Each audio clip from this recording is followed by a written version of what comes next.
Hello everybody, I hope you're having a wonderful day, and today I would like to share with you guys something that I did not expect to buy, but it came in at such a sweet price that I could not pass it up. I really could not pass this up.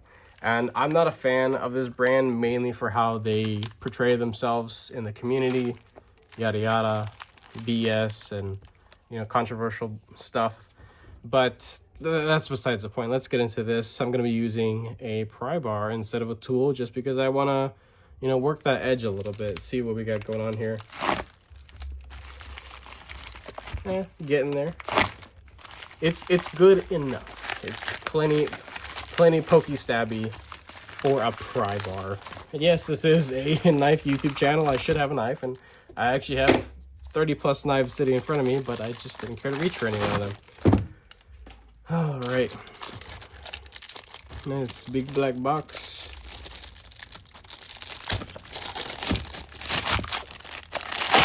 Here we have Kansept. Yeah, it's been a long freaking time since I've had a Kansept on the channel. Not for any, super crazy special reason, but it's just Kansept in my mind. It's kind of like Kaiser. They have a butt ton of models that I think are super awesome, super cool, but nothing that I really want to throw my hard-earned money at immediately, like fastball pitch my money at. There are some things here and there that I'm like, oh, that is so nice. That is really tempting.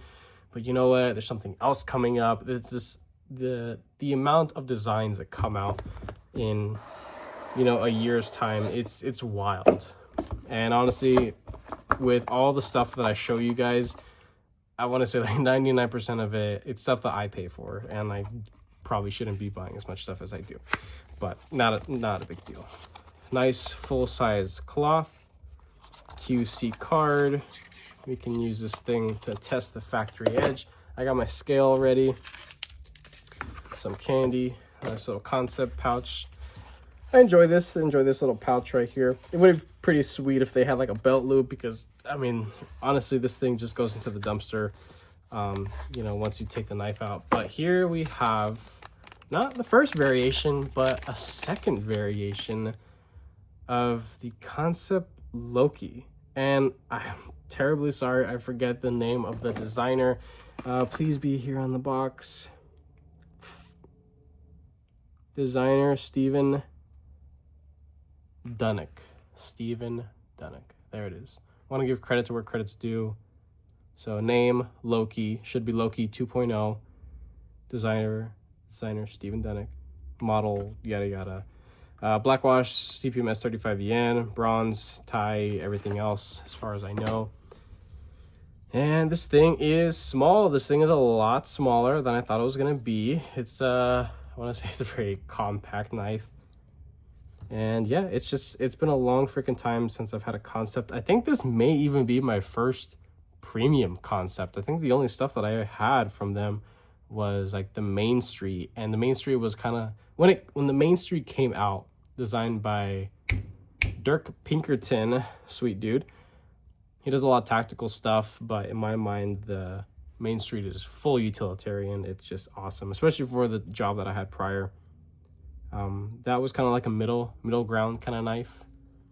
But yeah, this is a full primo knife from Kansept, and I think this is probably about the first thing I've ever had from them. So I'm expecting a lot. I do have high expectations because there are so many content creators out there that just preach these guys.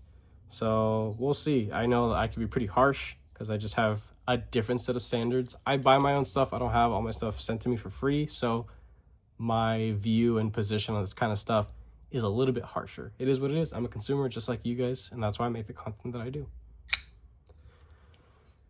Whew, yeah. Okay.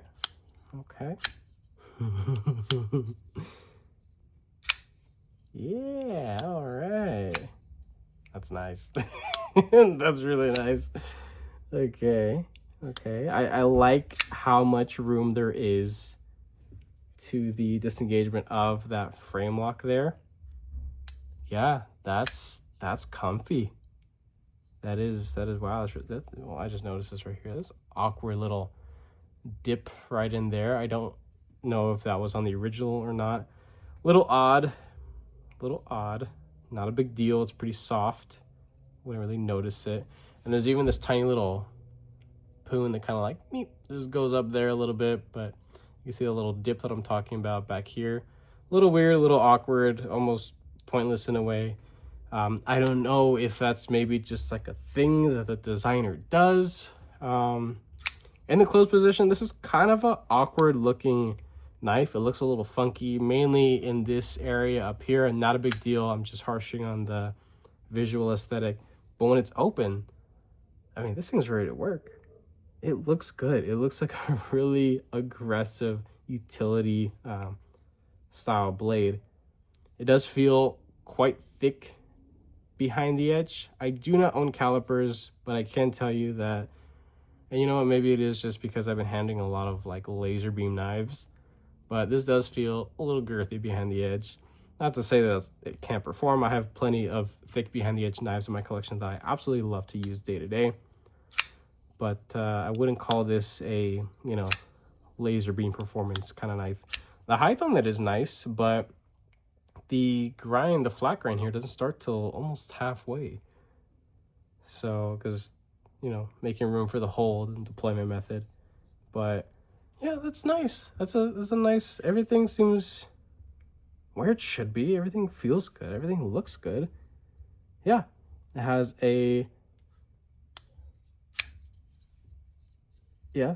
steel, what's it called? A steel insert with an over travel stop. Has a ceramic detent ball in there. I'm assuming this is on ceramic bearings. I don't see why it wouldn't be. I'm curious to see how this thing feels on skiff thick washers. Hey, if you guys have not tried skiff thick washers, don't knock them till you try them. And especially if you guys do like washer pivot action, Skiff's the way to go. No, I'm not promoted by Skiffs or sponsored or anything like that. I just love their product. And I'm trying to skiff out my whole collection, but that's like, that's a good chunk of money. All right, the clip, it's sitting, damn, it's right on the texturing, but the texturing is so large and aggressive. I can't see this actually being too aggressive in and out of the pocket. I'm gonna try real quick. Ooh, yeah, that's a little aggressive. I got my work uniform on right now, and it does feel a little aggressive on the pocket, but I do have like sport slacks on. With jeans, it might be a different story, but I will say that they have machined this clip out rather well. It does look nice and thin. It doesn't have a whole lot of wild tension on it. The ramp in and out is healthy. I have no complaints about that. The style overall, it's good looking. It fits it and all, but there's not a whole lot of room. So if you have really thick pant material, this might be a tight squeeze. Honestly, this might be a tight squeeze for you. If you have you know, slightly larger fifth pockets, maybe this, you could, you know, jam this in there possibly, but as your main carry, this might be a little snug in and out of the pocket, and you're definitely gonna feel it and hear it as it's going in and out. So oh, another little thing I noticed, and I absolutely appreciate, just for visual sake, the relief cut, while it is square, unfortunately, it is on the inside. You don't see that too often, especially in this price category. So I like that quite a bit. We go ahead and take the weight, about 9 minutes and some change into this. Yeah, this thing is smaller and a lot lighter than I thought it was gonna be. 3.4. It's nice. It's nice for being, you know, full tie construction, tie clip, and what I'm assuming is steel hardware potentially. Let's just, you know, let me, I gotta get a piece of paper real quick. It's a standard piece of printer paper. I just want to check the factory edge. I want to see if it's overdone or underdone, you know, how they do their steaks basically. Looks pretty consistent from tip to heel. I do enjoy that quite a bit. Doesn't look, well, to the eye, it doesn't look like they overstropped it. Well, let's just see how it feels on paper.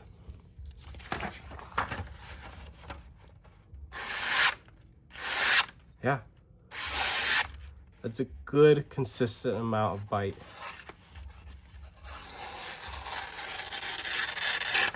A very toothy working edge. I'm thinking just a little bit of time on a strop. This thing could probably pop some hairs. Out of the box, I doubt it. Kind of bare at this point, or a little hairless, but no, not really. Maybe a little bit. But yeah, put it on a strop, clean that edge up a little bit, tighten up those teeth, and you could probably do a little bit of hair popping right there just for fun factor and stupidity and all that. First impressions are pretty much done at this point. I'm going to move into disassembly. Typically, if I had a whole lot more to say about this, I would probably just make a separate disassembly video, but I think it deserves it at this point. We're going to go ahead and, let's see, T8, T6 construction. I'll take out all the stuff that I'm going to need anyway. I freaking ripped my KPL bag. So I got some pivot lube. Get my drivers out. You know what? I am so sorry, guys. I forgot to do some size comparison to show you guys how small this thing actually is. Let me grab a couple things that I typically use for size comparison. The Native 5 by Spyderco is a lightweight model. It has a little bit of length on the Loki, just by a smidge. The cutting edge is a little bit more with the Loki, not by much. Let's take a look at the finger choil space. About the same, maybe a little bit more, a little looser on the Loki. So that's nice. That's nice. Let's get these guys out. I got a Pyrite Light. This is a CGRB exclusive with a rose gold coated blade over their ARPM9 proprietary steel. Yeah, a little bit longer. Amount of cutting edge is damn near the same, but this is almost a full flat. This is like a Warncliffe that has just a little bit more of exaggerated belly there. Here we have the Free Tiger model FT2103. Is it 03? Yes, 2103. For some reason I thought 07. It's damn near the same as a Benchmade Bug Out, and it is larger than the Loki. More blade, more handle, more everything. So yeah, this thing it's a little dude. It's definitely a little dude. I don't know how to visualize specs off of a website, and I'm sure a lot of people have the same problem. So it's important that I share, stuff that is of similar size. I got some other stuff that's small. I don't show these all too often as size comparison size knives, but really these are the only two other small knives that I have in my collection. Here we have a standard size Sea Otter by Ray Laconico, or Ray Laconico. What's it called? MBK, Monterey Bay Knives. I don't know why I blanked on the brand right there. That's horrible of me. And last one is going to be the Compadre by Kunbu Knives. Probably the one that's going to share the most similarities because, you have, the cool milling, full tie construction, premium blade material. But I will say that there is a immediate difference in feel between these two. This is standard about 150, 100, let's just say like 165 bucks for this thing brand new, right? This is $300, but this also has the DLC coating, so this is a black wash, probably a PVD. So there's differences there in value. This has the fancy pivot collars that doesn't. Steel hardware, I believe, on this, potentially steel hardware on this. They both have tie pocket clips, frame locks, all that kind of good stuff. But there is a very different feel and quality between those two. Is that over there twice the knife that this is? No, it's not. And I can say that because I have both of them in hand to feel and, you know, to use. I've taken that apart, sharpened that multiple times. This, I'm going to take it apart now, and I'm probably going to reprofile and sharpen and get the most amount of performance that I can out of this. But I will say that for a fact, that is not double the knife. So let's go ahead and take this thing apart. With these stupid freaking T6 body screws. Kansept, I hate you for that. That was the main thing that bugs me a lot about Kansept, is that multiple people in the community have advised them to, you know, have some common sense and use better hardware quality, different size. And they're just like, no, you guys can find the sharpest rock possible and sit on it, you know, twerk on it. That's what they do. That's what they say. And I'm not a fan of that. So for whatever reason, you know, they will continue using T6 for the body screws. That's one thing I don't really like about it. And we have a fully free spinning pivot, which is just freaking great. Let's go ahead and get a T8 bit, switch that out. Get this on this side right here.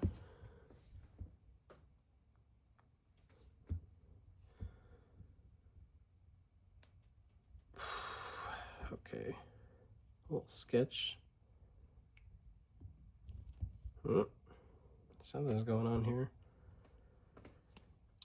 Yep, there we go. Jeez, guys. I think you might have overdid it on the Loctite. The backspacer just fell out. That's cool. Okay, so the screw is actually coming off from the show side. I think it's almost ready to come apart at this point. Let me just see if I could. Yep, there we go. Okay. So that wasn't fun. A little sketchy, especially with the brand new tie knife, you know, don't want to screw it up. Heh, get it?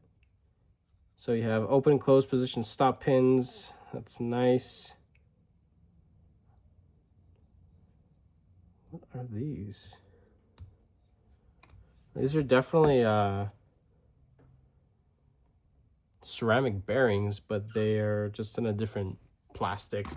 While I have this out, I will go ahead and give you guys the skiff card reading. It's probably going to be like a 5mm pivot. It looks the size, probably 1/16 thickness.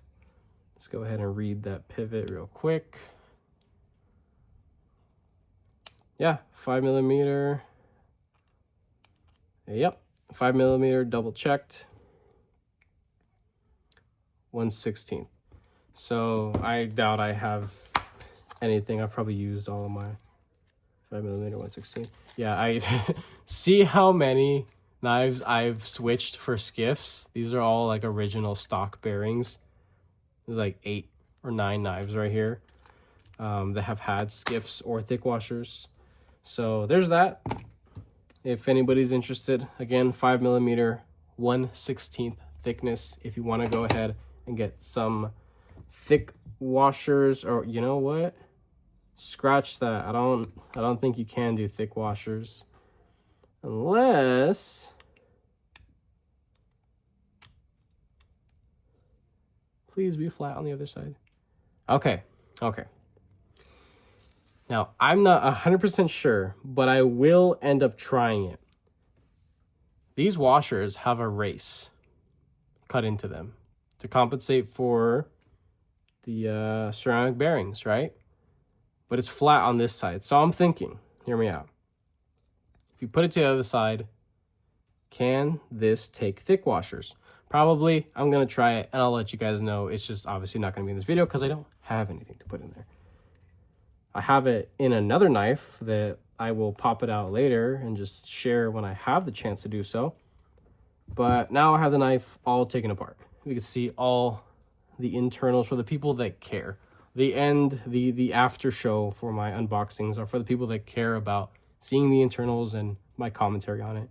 Here's a backspacer. We just start testing out stuff, seeing if things are magnetic or not. Because if it's steel, you know, save some money. If it's tie, it's nice. So this is tie. It's cool, like that. Or potentially aluminum, but I'm willing to bet it's titanium. All the standoffs and structural rigidity posts and whatnot, those are all steel. All the hardware is steel, just as I suspected. Pivot barrel, steel. And take a look at that pivot barrel full of Loctite, which is just, that's what everybody wants, right? Just a knife full of freaking Loctite.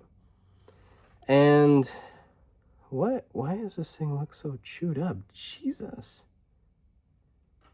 Okay, that's not great looking at all. Let me try to zoom in on this. But the face of that pivot, or at least the side that gets screwed into, that thing is, oh, that thing is like really messed up. That's not good looking at all. Not the end of the world either. Still works. Obviously, the knife is, you know, together and well centered and, you know, feels good and whatnot. But that's not great looking.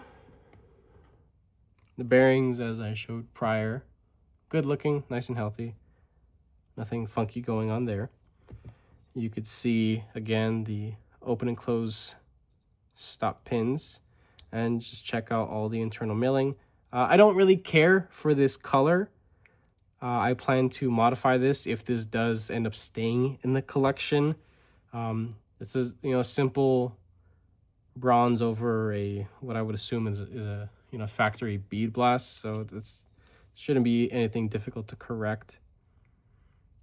But yeah, so plenty of milling. Everything looks good. No weird, janky, ugly edges or nothing out of the ordinary. Here you can check out the insert with the over travel stop. Nice, thick, and healthy on that over travel stop. The face of the insert, it's good and healthy. I like that quite a bit. The D10 ball, not overset, not underset. It's not gonna pop out on you. And you need a, is that a T6? That thing looks tiny. You're gonna need a T6 to take that out if you need to interact with it for whatever reason. And then for the clip, it's gotta be also a T6. It's gotta be, right? Okay, there you go. Another freaking T6 to get the clip off. This is non-reversible design. You cannot put the clip on the other side, unfortunately. So no lefty love on this one. The clip itself has a little pin for side-to-side stability. And yeah, this I'm assuming is tie as well. Yep, tie, potentially aluminum, but I'm willing to bet it's titanium. And last but not least, probably the most important part, is the blade. How do they execute this thing? Does everything look good? Am I gonna find anything weird to shit on about this thing? Let's check it out. Cool logo. Very abstract right there. I like it. It's unique. Low-key. Really should say Low-key 2.0 because that's what this is, to clear up any confusion. S35VN. The Kansept logo looks cool. Aggressive. Metal. Whatever. That doesn't need to be there, but it is. Not a big deal. And there's that on that side. Why would that be? That does not correspond with anything, so whatever that little dot is, I don't know. But the detent hole looks really good, really clean at a first glance. Yeah, nice and healthy. Got no complaints about that. There is a little cleanup chamfer to the edge there. I like that little finishing touch. inside the actual pivot itself looks nice and clean. I'm not seeing anything weird. But that is it. And now that we have this thing up close, you could see plunge, grind, and sharpening troll execution. I'm really a dick about that, but I'm gonna call that good. I'm gonna call that good. That looks good to me. I think I can get a couple sharpenings. It really ends about right there, right above my index nail, or maybe I could use this and then just scratch the blade up, of course. From here to there seems to be very consistent thickness, and the plunge grind starts to creep up here and flute out to the rest of the stock thickness. Yeah, it's nice. You can also see, well, we're nice and close up and fuzzy and you can't actually see anything. There's the face lock, face geometry. They're nice and clean looking, no weird marks or scuffs or anything odd. There would be no reason for this to be on sale, $50 off of what it was originally. I think it's just an at the end of the year kind of sale. And it looks pretty cool. I'd say that while I do not own the original Loki, from my videos that I've seen of other content creators, I can't really see any major differences besides the deployment hole. My guess is that they did a mid-release refresh, and they took that stupid ass looking upside down deployment hole, which I'm sure was plenty functional. It just looked a little silly. It was just trying a little too hard to be a little too different, and this just makes a little bit more sense. The knife is unique looking as is. I didn't think there was any need for it to come out with the weird upside down smiley face kind of look. It was a little silly in my opinion, but that is just my opinion, which is worth damn near nothing. So that is it. As I mentioned prior, I'm a consumer just like you guys. Bought this with my own money. This was not sent to me for any particular reason. You know, that is it. Now I'm going to spend the next 20-30 minutes seeing if I can put thick washers in here, but I got to take apart another knife. I'm not going to bore you guys with all that stuff. You'll probably see the results in a YouTube short. And to get notifications of content that I post, you got to be subscribed. You got to have your notification bell on. Like the content or not, it's up to you. But you got to be subscribed to see when I do stuff, right? Giveaways, updates, modification videos, sharpening content, all this kind of stuff. When I get new stuff in and whatnot. And that's it. If you guys enjoyed this video, and I hope you did, leave a like down below. If you are subscribed, thank you so much. I appreciate all your support and your patience, of course. If you are not subscribed, please consider subscribing because I play more videos and content coming your guys' way. And with that being said, I hope you have a wonderful rest of your day.